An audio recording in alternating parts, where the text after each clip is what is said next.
Hello, Vande Mataram students. हम learn कर रहे चैप्टर नंबर 14 राजूज फार्म। तो यहाँ पे आप देख सकते हो कि एक फार्मर है जो ज़मीन को शॉइंग कर रहा है, यानी कि खोद रहा है, क्योंकि सीड्स ग्रो करने के लिए, राइट। तो पहले तो यहाँ पे सीड्स ग्रो करने के लिए पूरे स्टेजेस होते हैं कि ज़मीन को सीड्स के लायक बनाना, उसके बाद उसको बोना, पानी देना, फर्टिलाइज़र यानी कि खातर देना। ओके, तो ये सारी चीज़ें हम इस चैप्टर में लर्न करने वाले हैं। तो शुरू करते हैं चैप्टर पेज नंबर 108 से। I am Raju, my father is farmer, we live in वसे village of Idar district in Gujarat. क्या बोल रहा है वो कि भाई मेरा नाम राजू है और मेरे पिताजी क्या है, फार्मर है, और हम वसई गांव में रहते हैं, ईडर जिले के, जो कि गुजरात में आया है। It is the month of October, October का मंथ है। Like every year my father is preparing the field to show the onion crop, यानी कि मेरे पापा हमेशा की तरह इस साल भी अनियन क्रॉप ग्रो करने के लिए ज़मीन को प्रिपेयर कर रहे हैं। There are so many things to be done at this time. I am also going to farm to help him. इस समय बहुत सारे काम होते हैं करने के लिए, और मैं भी अपने पापा के साथ काम के लिए जाता हूँ। From the last few days, father has been using the axe to dig the soil so that it may loosen and becomes soft. अभी कुछ दिनों से फादर जो है, जो एक्स यानी कि जो कुल्हाड़ी होती है, वो डिग यानी कि खोदना, ज़मीन को खोदने के लिए चाहते हैं। इससे क्या होता है, ज़मीन जो होती है वो बहुत ही लूज और एकदम से सॉफ्ट बन जाती है। नीचे देखते हैं, फाइंड आउट में in Raju's area, tool called axe is used to loosen the soil. What is the thing of tool called in your area? Draw it in your notebook and discuss. अभी इसमें यहाँ पे हमें क्या लिखा गया है कि भाई राजू का एरिया है, वहाँ पे ये जो इंस्ट्रूमेंट है उसको एक्स यानी कि कुल्हाड़ी बोलते हैं। आपके एरिया में कुल्हाड़ी को क्या बोलते हैं, तो उसको आपको फाइंड आउट करके यहाँ पे लिखना है। ड्रॉ करने का हमें यहाँ पे बोला है, लेकिन अभी हमें कुछ ड्रॉ नहीं करना है। ओके, अभी नेक्स्ट पेज पे देखते हैं, sowing the seeds. Sowing the seeds यानी कि बीज को बोना। This year also my father will sow onion seed in the field, the bullocks will pull the plough and father will walk behind them sowing the seeds. I would also like to do same like my father. अभी क्या करने वाला है, इस साल उसके father onion के seed उसमें बोने वाले हैं। अभी अनियन के सीड्स कैसे होते हैं, तो अनियन के सीड्स होते हैं छोटे छोटे।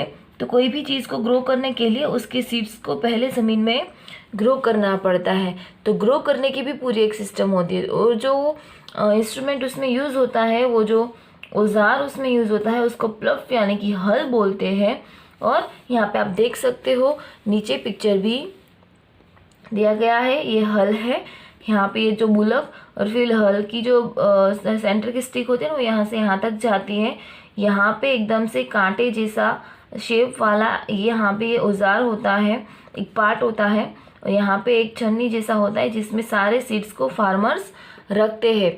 फिर यहाँ से सीड्स लेके जैसे जैसे ये जो बुलक से वो आगे जाते हैं, फिर यहाँ से वो बीज को लेके, सीड्स को लेके ऐसे मतलब ऐसे फेंकते मतलब ऐसे उसको बोते हैं। अभी उसके बीच में डिस्टेंस रखना, कितने लाइन में कितने बीट्स ग्रो करना, ये सब यहाँ पे एक टेक्निक्स होती है। ये भी हम लर्न करेंगे लेकिन आगे। अभी राजू बोल रहा है कि ये सब करने में मुझे बड़ा ही मज़ा आता है। आपने भी आपके गांव में अगर फार्म होगा, फार्मिंग होगी, तो वहाँ पे ये सब देखा होगा ना। But father says that it is necessary to drop the right amount of seeds at a regular distance. अभी राजू के पापा ने क्या बोला कि रेगुलर डिस्टेंस पे ऐसे ही कितने अमाउंट में हम सीड्स ग्रो कर रहे हैं ना, वो सही होना चाहिए, ये भी ज़रूरी है। This is not so easy to do. अभी ये आपको दिख रहा है इतना इजी नहीं है। He says I may drop too many seeds at one place.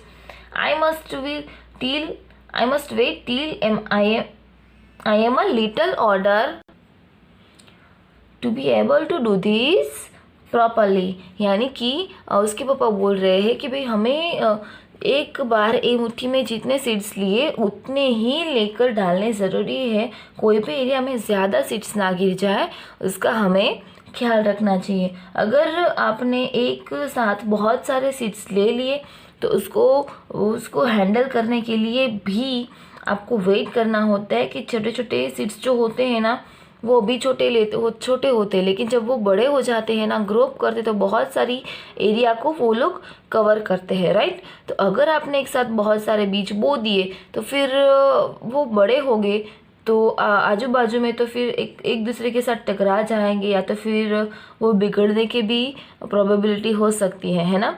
तो इसलिए उसके फादर ने बोला कि सही अमाउंट में सीड्स ग्रो हो वो बेटर रहता है। What other way could be used plough to fields instead of using animals?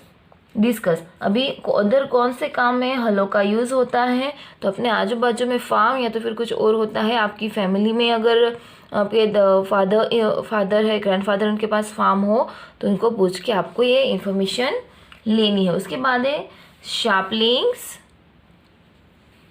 Sheen, saplings scene.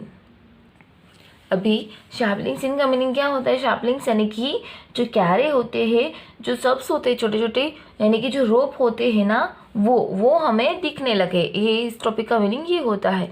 लेकिन सबसे पहले आप ये पिक्चर को देखो कितने लाइन में और कितने सही से सारे सीड्स ग्रो हुए होंगे, तब ये बन के मतलब इतना लुक आ रहा है। देखो सबके बीच में डिस्टेंस सेम है और ऐसे ही अच्छी तरीके से ग्रो हुए हैं। It is now 20 days since the seeds have been sown.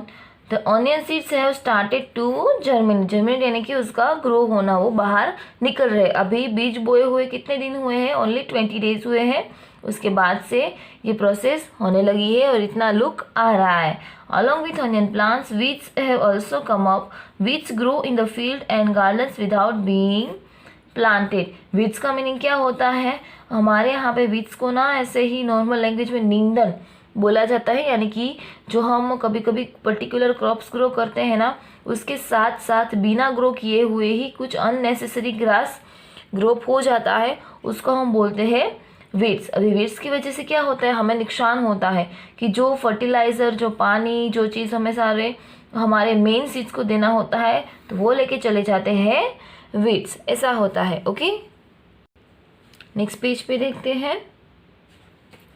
If the weeds are not removed, then crops will not be able. Mother, uncle and I, we all have father to remove the weeds. अभी weeds जो होते हैं ना, उसको अगर नहीं हटाते हैं तो ये जो सीड्स होते हैं, जो क्रॉप यानी कि जो चीज़ हमने ग्रो की हुई है, वो अच्छे से ग्रो नहीं होती है। इसलिए उसके मदर, उसके अंकल और राजू जो है, ये उसके पापा को सीड्स को रिमूव करने में हेल्प करते हैं। नीचे हम देखते हैं ग्रोइंग प्लांट्स। अभी प्लांट्स किस तरीके से ग्रो होता है। I am happy to see the crops of onion. Raju बोल रहे हैं कि मुझे ऑनियन के क्रॉप्स देख के बहुत ही मज़ा आ रहा है। They are tall enough to reach my knees. वो कितने बड़े हो गए हैं? तो राजू की नीज तक पहुँचे उतने बड़े हो गए हैं। The leaves have started turning yellow and drawing up. उसके लीव्स जो है ना, वो किस तरीके से कि भाई येलो कलर के हो जा रहे हैं और वो सूख जा रहे हैं। This means that the onions are ready to harvest. Harvest यानी कि उसको निकाल लेना। उसके लीव्स इस तरीके से कलर चेंज करे और सूखने लगे, इसका मीनिंग यही हो रहा होता है कि भाई अभी वो निकालने के लिए रेडी है। इट विल बी हार्वेस्टेड, उसको निकाला जाएगा। Draw any crop which you have seen in the field. अपने ज़मीनों में, खेतों में किस तरीके के सीड्स को देखा है, उसकी पिक्चर आपको ड्रॉ करनी है। Do you know why? Do you know why इसका पोर्शन भी हमें अभी लर्न करना है। Everyone at home will have to work to harvest onions out. अब यहाँ पे पिक्चर में आप देख सकते हो, ऑनियन जो है वो ज़मीन के अंदर ग्रो होता है, राइट। तो भी वो सब क्या काम कर रहे हैं? उसको ज़मीन में से निकालने का काम कर रहे हैं।